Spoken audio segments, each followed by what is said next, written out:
Before I begin with my Devar Torah, I would like to inform you of the ways in which my Bar Mitzvah is unique. First of all, my Bar Mitzvah is decidedly non-traditional in many ways, and this is all, of course, mainly due to the fact that I am an atheist. Secondly, rather than focusing on, of course, the prayer aspect of a Bar Mitzvah, I'm focusing specifically, but not exclusively, on my Devar Torah. On that note, so begins my Devar Torah. I'll begin with my portion. My portion, the Vaishlach, that is Genesis chapters 32 through 36, is one of the most disputed and fascinating portions of the Torah. Yet, above all of the interesting controversies and interpretations of the portion, is the absolute and unquestionable relevance of the first half of the portion upon my life. In essence, my portion can be broken into three unequally sized sections. The first section, which consumes about half of the entirety of the portion, describes the story of Jacob and Esau. This story is definitely a generation-spanning epic, and I'll get to that in a moment. But the other two sections of the portion are the story of Dinah and a sort of miscellany of various monarchs. I chose to focus on the first half of my portion. The story of Jacob and Esau is quite an epic, and it would take me quite a long time to bring you up to speed about everything that occurs in absolute detail. But basically, their story begins in the town of Gerar, thought to be in modern-day southern Israel. Isaac happens to have had two sons with his wife Rebekah, Esau and Jacob. They grow up together, and as they reach a certain age, a rivalry begins to form, as with many siblings. This rivalry reaches an unbearable point for both parties involved when Esau, the natural firstborn child, is usurped by his younger brother. Jacob flees his native country. In my portion, the Vaishlach begins with God telling Jacob to return to his homeland. But skipping ahead many years, one will find Jacob and his extensive tribe of family members, livestock, and servants having supposedly received a message from God telling Jacob he must return to his country and reunite with his brother. Jacob sends a messenger to Esau and finds that Esau is planning to meet Jacob, but with a slight catch. Apparently, Esau is traveling with 400 people. This is immediately recognized by Jacob as a threat, as he is afraid of his brother's justified wrath.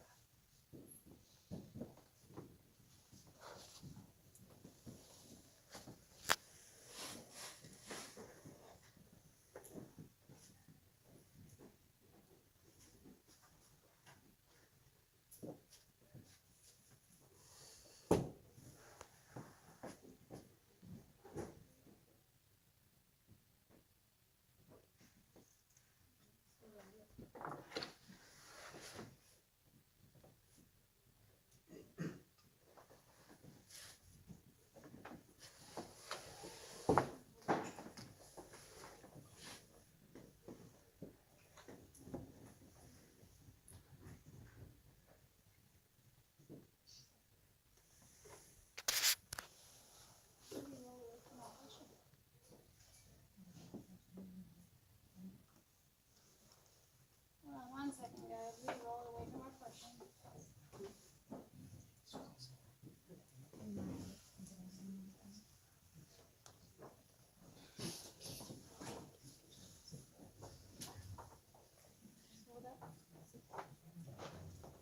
So what happens when you roll a scroll back together? It tends to shift. This is what we're doing right now.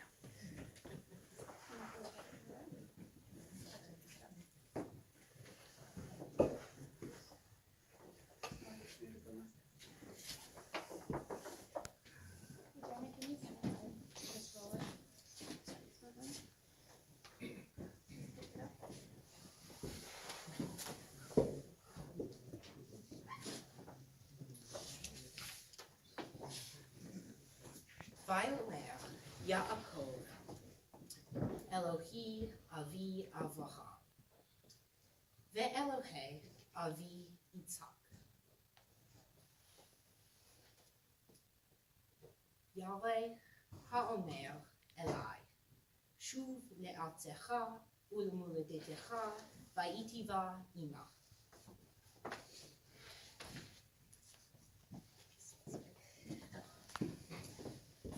Katonti mikol hachasadim umikol ha'amet asher asita et Ki, Ve'alpi, Avarti, Et, Hayarden, Hazeh, Lishne Machanot.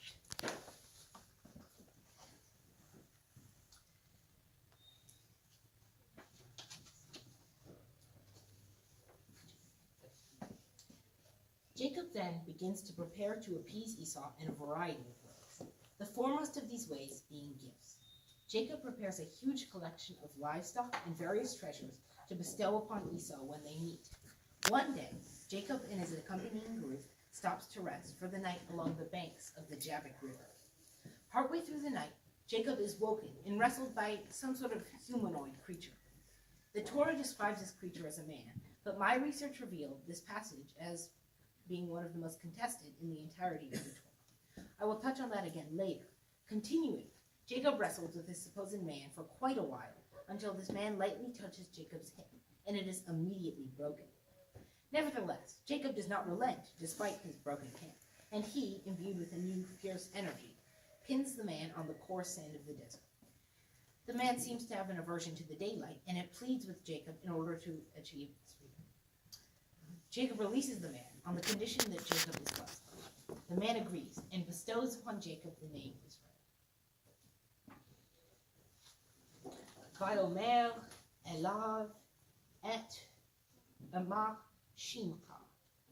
Vayomer Yaakov. Vayomer lo Ye'amer. Yaakov. Ye'amer od Shmecha. Ki im Israel. Ki Sachita et im Hashvachot ve'im Achon.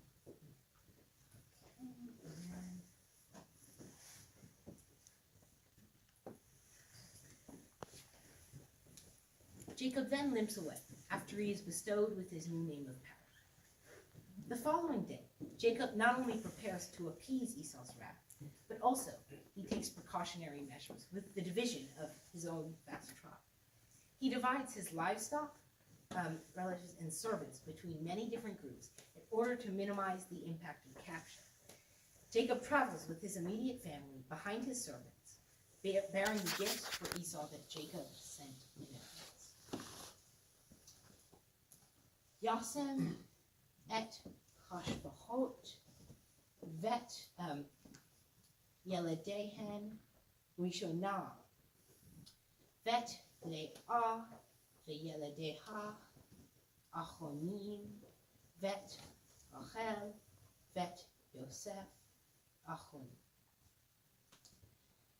The next day, he receives word that Esau has arrived, and Jacob and his family nervously assemble before the meeting spot. As Esau arrives, followed by an intimidating 400, Jacob runs towards Esau and prostrates himself 7 times upon the ground. Esau beckons him up, and they embrace lovingly.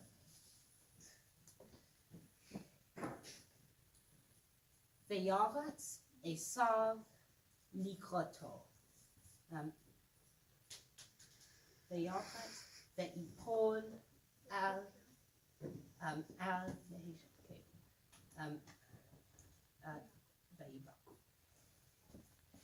Jacob's relief is apparent, and his gifts to Esau are refused, because Esau felt that God had already given him enough, and that he need not have accepted Jacob's gifts. As I said before, the Vayishlach portion of the Torah has, over time, been subjected to centuries of scholarly and rabbinical interpretations. This is due to the many examples of ambiguity in the text itself. For example, Jacob's wrestling with the humanoid creature. The prophet Hosea tells us that the man was an angel, judging by its power and need to leave at daybreak. This, of course, hints at the supernatural. If Jacob was simply wrestling with a passing traveler, this man would not have been able to simply fracture Jacob's hip with one touch. Furthermore, this so-called man would not have been able to dissipate into thin air after the wrestling match. The renowned English rabbi, Jonathan Sacks, lists 2 interpretations in Covenant and Conversation. The first of these 2 is the possibility that Jacob was not merely wrestling with an angel, but rather with God himself. The second interpretation is that Jacob was wrestling with the spirit of Isaac, his father. The latter is the interpretation that Rabbi Sachs seems to settle upon. This makes sense for more than one reason, but mainly it makes sense because of the fact that Jacob first masqueraded as Esau and received the blessing that should have rightfully gone to Esau, had Esau not been impersonated. In this view, Isaac is expressing his frustration with Jacob by wrestling with him, albeit in another form. Perhaps this encounter should be viewed as a form of closure between Jacob and Isaac. However, you might be wondering what my personal belief regarding this passage is. Essentially, I think that the scene of wrestling was simply psychological. As in, I believe that Jacob imagined the wrestling within his own mind and found himself, in defeating this mysterious foe, settling his conscience once and for all. Perhaps Jacob was wrestling with his own mental portrayal of Esau and overcoming an invisible mental barrier posed by his overwhelming guilt toward his brother. The main reason I draw my specific conclusion, though, is that I am an absolute atheist, and events like the one I described simply do not occur naturally within this world. Therefore, the only possible explanation would be that the entire event was either imagined or misunderstood. You might wonder, well, why then is he having a bar mitzvah, traditionally a deeply religious event? Well, in my mind, a bar or bat mitzvah, for that matter, is principally a coming-of-age ceremony and does not necessarily have to be religious in the sense of a belief in God, but rather can be intellectual. Personally, yes, or in other words, I do not believe in any deity or supernatural occurrence whatsoever. Yet, I believe that religion plays, and has played, a unique role in our society ever since Sumerian times and earlier. And that role is to bring people of all walks of life together. For example, look to your left, and then to your right. You are here because of Judaism. That, by common definition of religion, dictates that as every child reaches the age of 13, they have to embark on such a journey. Therefore, even today, religion has brought this diverse range of friends and family together. One of the ways that religions distinguish themselves is with the use of names, as we all do. Jacob is given the name Israel. Jacob asks his opponent to bless him in exchange for his opponent's freedom. The blessing that he is given is the name, of course, Israel. A question arises upon reading this. What is the significance of that name, and more broadly, of names in general? We as a people have names. Everybody in the world is known and referred to in some way. Yet, names aren't just how we address people. They have an additional use. Names hold a power in their ability to incite well-known, famous, infamous, or emotionally significant things. For example, if one utters the name of, say, the Dalai Lama, one will probably immediately think of kindness, respect, and perhaps peace of mind. Of course, after the initial onset of associated thoughts, one's mind might begin to wander towards the issues that face the Dalai Lama, namely the genocide in Tibet, a complex issue of who will be the next Dalai Lama, and finally, one's mind might settle peacefully on a mental image of the Dalai Lama's smiling face. In this way, the title Dalai Lama evoked an entire thought process. The way in which Jacob receives his name, that is, in blessing form, shows how much names are valued by both his opponent and by Jacob himself. The particular significance of Jacob's assumed name is the fact that the name itself is a token of blessing. This is confirmed by the fact that the meaning associated with the name throughout history. Today, the name Israel is often associated with somebody who either talked with or wrestled with God. But the Hebrew translation of the name Israel simply means she or he will be in the presence of God. Now, Jacob's renaming not only bestowed upon him a token of blessing with no initial value, but one that gained significance and value through the ages. Yet, Jacob's original name also holds a very specific Hebrew meaning, that is, the supplanter. His name acquired this meaning because he, as you know, usurped his brother. By wrestling with the angel, or with his father, or even with Esau, and resolving his own guilt, Jacob can take on a new name that is not simply about his act of betrayal, a clean slate, if you will. Of course, his name, Israel, also reminds us that today is about myself joining a community, the Jewish community, officially. Even though I am a devout atheist, I appreciate the richness of the Jewish community, our history with all of its horrors and triumphs, our food, our holidays, and most of all, our history of skepticism of organized religion. I am grateful to share in that community and to be Jewish. My own given name, Samuel, has a literal meaning that is Shmuel, the name of God. but it also has a very interesting etymology and reference. Samuel was the last of the ruling judges, who lived between 1064 BCE and 1012 BCE. He led the Israelites during a time in which they were ruled by the Philistines and was instrumental in their defeat. Thankfully. It could have been a lot worse. Now, when people first asked me which portion I was assigned for my bar mitzvah, I told them that since I was having a non-traditional bar mitzvah, I was able to select between several different portions. Traditionally, portions are selected in accordance with the Jewish calendar birth date of the bar or bat mitzvah. As you know, of course, this is not a traditional bar mitzvah. Therefore, I had the liberty to pick my actual portion for today. Why did I choose the portion I did? Well, sibling relationships are complex things. Of course, I sincerely hope that my brother does not usurp me, but one can never be too sure. On a more serious note, though, Jacob and Esau, at times in the story, can be very loving towards each other. For example, after Jacob and Esau's reunion, the two brothers are bursting with joy, and Jacob is bursting with relief. This combination of joy and relief can be found at the resolution of most conflicts between my brother and myself as well. Like Esau and Jacob, Jake and I certainly also seem as if we are bitter rivals at times. But let's compare their conflict with let's compare Jacob and Esau's conflict with an average conflict between Jake and myself. Usually, our conflict begins with a dramatic act of aggravation, just as Jacob usurped Esau. For example, we fight frequently about which type of music is played in the car during the week, on the way to and from school. The conflict will escalate thereafter, both due to a lack of communication and honesty between the parties involved, and the huge amount of resentment generated by the dramatic act. Then, the conflict will reach its boiling point, and finally, a resolution. For Jake and myself, resolution always arrives after a period of conflict. This is unique because many siblings never resolve their conflicts. They just let the resentment fester, and eventually, that often draws them apart. Obviously, conflicts like those generally do not concern trivial matters, but even if they did, Jake and I would resolve them in the same way we do all of our conflicts, with relief. Jake and I do not like to fight, and it's not that common that we do, but when we do, we are always relieved to end our conflicts. And I think that this is something that Jacob and Esau share as well. Nobody likes to fight with one another, but when you have a deep connection with somebody like Jake and I do, it's very difficult to fight with them as well. This is why I think that Jacob and Esau, and Jake and I, share a strong desire for resolution. Most of all, my portion spoke to me because it reminds us all of both the inevitable difficulty of maintaining close bond with our siblings and family, and the immeasurable value of those relationships. Jake and I fight, and we are very different people, but our connection as brothers is sacred to me, and I know how meaningful it is to be able to share my life so fully with you. I know that as we grow older, that bond will be tested again and again by distance and by our differences, but it will always remain strong because of all we share. For me, this portion is a reminder of those complicated facts and of the deep love I have for Jake. Before I close, I want to thank the people who have made today possible. First, I want to thank Abby Marks, who has worked with me so patiently to prepare for this day and has taught me so much.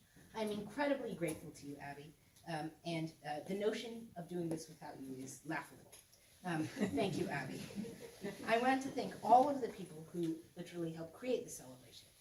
Amy Layhoff and all of the people who helped plan it and made and designed the food, and of course the flowers and the music. Thank you. I want to thank all of my close friends and classmates, some from very far away, who have come to celebrate with me. I am so happy to see you and so grateful to count you as friends. I want to thank Dr. L, Dr. Liederman, my 5th grade teacher and friend, for leading the Havdalah prayer for us today. And I want to thank her for being such an amazing teacher to me and for her kindness to me over the years. Thank you so much. I want to thank the family members who have come from thousands of miles away to be here. I love each of you, and I'm grateful that you're here. Finally, I want to thank my parents for taking care of me for all of these years and for celebrating my bar mitzvah today.